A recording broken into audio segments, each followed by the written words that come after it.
সবাইকে নমস্কার। আজকের লাইভ শুরু করছি। আজকের লাইভের বিষয়বস্তু হচ্ছে খুব কমন। এটা হামেশাই আমরা শুনে থাকি যে আমার সন্তান আগে এমন ছিল না।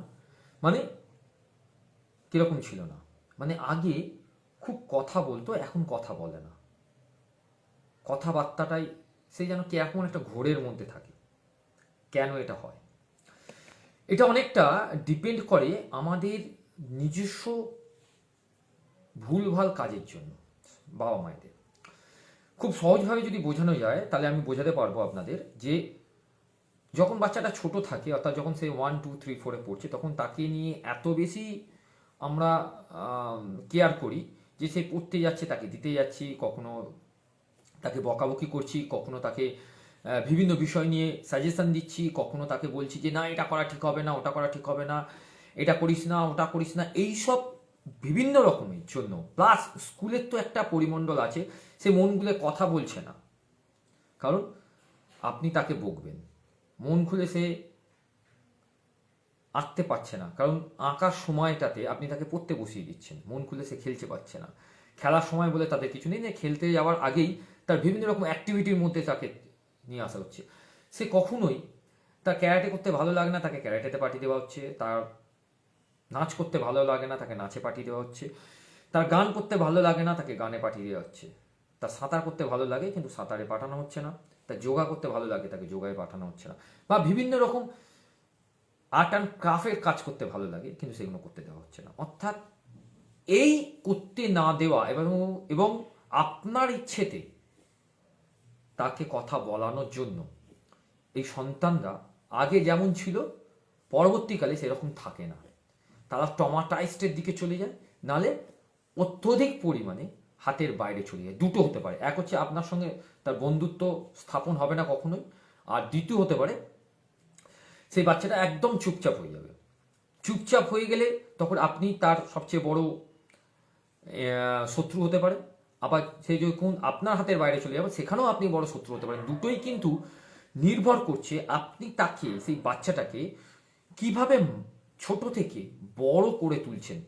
সেই বিশাল জার্নিটা, সেই জার্নিটা আমরা ভুলভাল করে ফেলি। আমাদের ভুলভাল সেই জার্নির মধ্যে দিয়ে আমরা এগোবার চেষ্টা করি।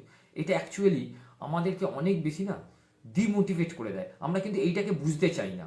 আমরা বুঝতে চাই না বলেই আমাদের মধ্যে এই ধরনের একটা প্রবণতা দেখা দেয় যে অভিভাবিকেরা যারা আছেন, তারা পেরেন্টস যারা আছেন, তারা নিজেদেরকে সবসময় ভাবেন যে আপনারাই ঠিক।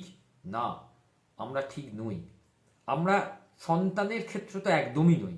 কারণ সন্তানকে মানুষ করতে গেলে যে ধরনের সিস্টেমেটিক ওয়েটা দরকার সেটা আমরা ফলোই করি না। 90% মানুষ তো ফলোই করে না, যার ফলে কি হয়, অনেক সমস্যা চলে যায়। যেটা আমি এর আগে বলেছি যে রেজাল্ট বেরিয়েছে, পরীক্ষার ফলাফল বেরিয়ে গেছে, কজন মা বাবা আছে সেই ফলাফলটাকে নিয়ে তারা স্যাটিসফাই?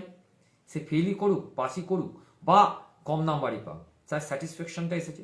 না, আমি ঠিক আছি, এই নাম্বারটা তোমার আজকে এসেছে, ঠিক আছে, তুমি পরবর্তীকালে ভালো করবে। তোমার ভুলগুলো আমার জন্য হয়তো ভুল হয়েছে কিছু জায়গায়, সেই জায়গাতে কজন আপনারা ভেবেছেন যে হয়তো আমার ভুলের জন্য বাচ্চাটা বা আমার ছেলে বা মেয়ের নাম্বারটা হয়তো কমেছে? আপনারা কিন্তু সেটা না করে উল্টে তাকে বকাবকি করেছেন। এখান থেকে আরও বেশি সে কিন্তু নিজেকে একা করে নিয়েছে।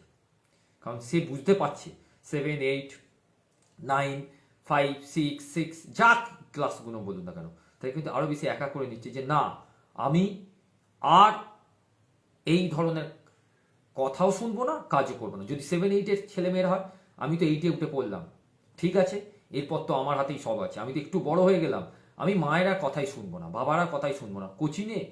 আমি কোচিংয়েই যাবো, কোচিংয়ে পাঠাচ্ছে তো আমি কোচিংয়েই যাবো, কোচিংয়ে গিয়ে আমি পড়াশোনা করবো না, টিচার যা বলে বলুক না, টিচারকে ও যা বলে বলুক, ও কোচিংয়ে আমি ওই রকমই সময় কাটাতে যাচ্ছি। তো একটু বন্ধুদের সঙ্গে কথা বলতে যাব, বাড়িতে তো কথা বলার জায়গা নেই, বন্ধুদের সঙ্গে একটু কথা বলতে পারি যদি, তাহলে আর ভালো লাগবে। অর্থাৎ আপনাকে সে মিথ্যে বলতে শুরু করবে এবং বিভিন্ন অছিলায় সে কিন্তু কোচিং যাবে, কোচিং কামাই করবে না, কারণ সেখানে সে গেলে কিন্তু একটু মানসিক শান্তি পায় এবং সবার সঙ্গে কথা বলতে পারে। আলটিমেটলি লাভটা কিছু হলো না, কিন্তু এখানে কিন্তু রেজাল্টটা আপনার যেখান থেকে ছিল সেখান থেকে আরো ডাউনে গেল। যখন রেজাল্ট ডাউনে গেল, আপনি তাকে বলছেন কি তোকে কোচিংয়ে পাঠালাম, তুই কোচিংয়ে গিয়ে পড়াশোনা করিস না। স্যারকে বলছেন স্যার আপনি হ্যাঁ কোচিংয়ে তো এসে পড়াশোনা করতো, এই করতো সে করতো। সেও জানে যে কোচিং থেকে বের করে দিলে অসুবিধে, তার একটা টিউশন কমে যাবে, তাই জন্য সে ভিড়ের মধ্যেখানে তাকে রেখে দিত। না না, সে পড়াশোনা করতো। আপনি হয়তো খুব বেশি হলে তার পড়াশোনাটা কোচিংটাকে চেঞ্জ করে দেবেন, এর বাইরে কিছু করবেন না। সে জানে আমাকে এই কোচিংয়ে চেঞ্জ করেছে, আমি অন্য কোচিংয়ে গেলে সেই রকমই কাজ করব। এইখানেই সবচেয়ে বড় ভুলটা হবে। আপনাদের দরকার যেটা, সেটা হচ্ছে যে একজন ফ্রিলি মানুষকে দরকার যে এই কথাগুলো আপনার সঙ্গে সে শেয়ার করতে পারবে, যে কথাগুলো বলতে পারবে। যদি কথাগুলো বলতে না পারে তাহলে কিন্তু ফ্যাক্টরটা কাজ করবে না। এখানে ফ্যাক্টরটাকে কাজ করাতে হবে। আমি যদি এখানে ফ্যাক্টরটাকে কাজ করাই, সবচেয়ে লাভবান আমি হব, আমার বাচ্চা হবে এবং আমার পরিবার হবে। কি ফ্যাক্টরটা হচ্ছে যে তাকে বোঝানো, আচ্ছা ঠিক আছে, তোর কোচিংয়ে যেটা তুই কীরকম চাইছিস, তুই কী ধরনের পড়াশোনা চাইছিস, তুই সেই রকম পড়াশোনা কর। তুই যদি মনে করিস যে কোচিংয়ে গিয়ে তোর পড়াশোনা হচ্ছে না, বাড়িতে থেকে তুই পড়াশোনা করবি, তাই কর না, অসুবিধা নেই। আমরা তো রবীন্দ্রনাথের এক্সাম্পল দিতে পারি। যদি আজকেই আপনার বাচ্চা আপনাকে প্রশ্ন করে, আচ্ছা মা রবীন্দ্রনাথ তো কোনোদিন স্কুল যায়নি, তাহলে সে কী করে এত রবীন্দ্রনাথ গীতাঞ্জলি লিখলো? বাড়িতে তো তাকে টিউশন পড়াতো সবাই আসতো, তাহলে তুমি বাড়িতে রাখো। আপনি বলবেন যে বাড়িতে তো রাখার টাকা পয়সা নেই, সেরকম রাখার ব্যাপার নেই। অর্থাৎ প্রত্যেকটা জিনিসের ক্ষেত্রে আমাদের সন্তান আমাদের কাছ থেকে অনেকটাই একা হয়ে যাচ্ছে। সেই জন্যই আমি আজকে টপিকের নাম দিয়েছি আমার সন্তান আগে এমন ছিল না। অর্থাৎ আমরাই বলছি যে আগে তো এরকম ছিল না, আগে না ও আরো ভালো পড়াশোনা করতো, এখন বড় হচ্ছে যত পড়াশোনা কমে যাচ্ছে। এক্স্যাক্টলি, যত বড় হচ্ছে তত পড়াশোনা কমে যাচ্ছে। আমরা তাকে নোটিসই করছি না যে যত বড় হচ্ছে সে আমাকে, আমার পরিবারকে সবচেয়ে বেশি শত্রুতে পরিণত করে দিচ্ছে। এইটাই তো সবচেয়ে বড় ক্ষতির কারণ হয়ে দাঁড়াচ্ছে আমাদের। এই ক্ষতির কারণ থেকে কেউ বার করবে না যতক্ষণ না আপনি তাকে নিজেকে টেনে বার করছেন। খুব আশ্চর্য লাগে, আমি তো দিনে অনেক মানুষের সঙ্গে কথা বলি, সেরকমই একটা ব্যক্তির সঙ্গে কথা বলে বুঝতে পারলাম যে তার ফোকাসটা নড়ে গেছে। ফোকাস এমন একটা জায়গায় নড়ে যাচ্ছে, মানে আলটিমেটলিভাবে সে কি চাইছে, অর্থাৎ তার আউটকামটা সে বেশি চাইছে, ইনকামটা মানে ইনপুটটা কম। অর্থাৎ সে বলতে চাইছে যে আমি একটা জায়গা থেকে অন্য জায়গায় যাব, কিন্তু আমার যদি প্রফিট না হয় আমি কতদিন সেই জায়গাটায় যাব। এক্স্যাক্টলি, তার জায়গা থেকে ঠিক আছে, কিন্তু আমাকে বুঝতে হবে আমি যদি আমার 100% দিই সেই কাজে, আজ নয় কাল, কাল নয় পরশু, প্রফিট আমার ঠিক দাঁড়াবেই। প্রফিট বলতে নিজেকে আগে নিগড়ে দিতে হবে, নিজেকে জানাতে হবে যে আমি এটা জানি। বিচারটা নয় যারা আমার কাছে আসবে তারাই করবে, কিন্তু আমি যদি মনে করি না আমি এসেছি ভাই, আমি সব জানি, আমাকে এই টাকাটা না হলে আমি এই কাজটা করব না, তাহলেই বিপদ। হ্যাঁ আমি জানি, ঠিক কথাই। 1 by 1 যেখানে কাজ চলবে সেখানে তো এটা ভাবতে হবে। মানে আপনি যখন কোনো বিজনেস করছেন তখন আপনাকে বিজনেসের ক্ষেত্রে নিজেকে আগে ইনভেস্ট করতে হবে, তারপর আপনাকে ইনভেস্টটা যদি 90% হয়, প্রফিট আমরা 9% হবে, সেটাকে মাথায় রেখেই আপনাকে এগোতে হবে। কারণ পরবর্তীকালে এই 9% ইনভেস্টমেন্ট, 90% প্রফিট সেই দাঁড়াবে। কিন্তু এখন আপনাকে 90% ইনভেস্ট করতে হবে।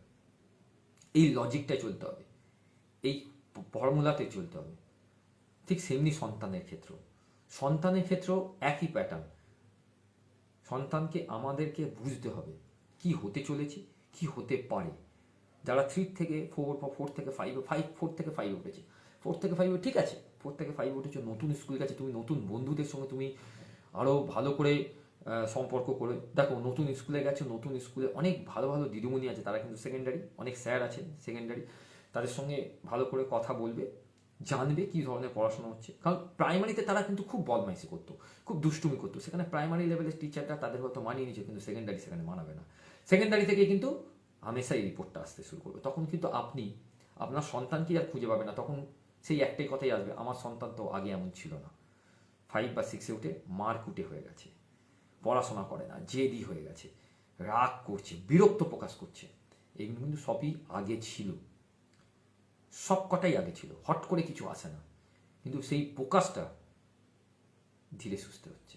অর্থাৎ আগ্নেয়গিরি আগে থেকেও আগ্নেয়গিরিই ছিল, কিন্তু আগ্নেয়গিরির যে বিস্ফোরণটা সেটা কিন্তু সময়ের সঙ্গে সঙ্গে সে কিন্তু বিস্ফোরণ হতে শুরু করছে। যত দিন যাবে 5, 6, 7, 8 তত বিরক্ত, রাগ, অভিমান সব কিছু বেরিয়ে আসবে, এবং এই বেরিয়ে আসাগুলো আপনাকে আপনার সন্তানের থেকে অনেক বেশি দূরে করে দেবে। তার জন্য আপনাকে যেটা করতে হবে, যে রেমিডিয়ালের মধ্যে যেতে হবে আপনাকে, তাকে শারীরিক দিক থেকে শক্তিশালী করতে হবে, বোঝাতে হবে তার কি ভালো লাগছে, তাকে বিভিন্ন রকম অ্যাক্টিভিটির মধ্যে তাকে জানুন কি চাইছে সে, সেই অ্যাক্টিভিটির মধ্যে রাখার চেষ্টা করুন।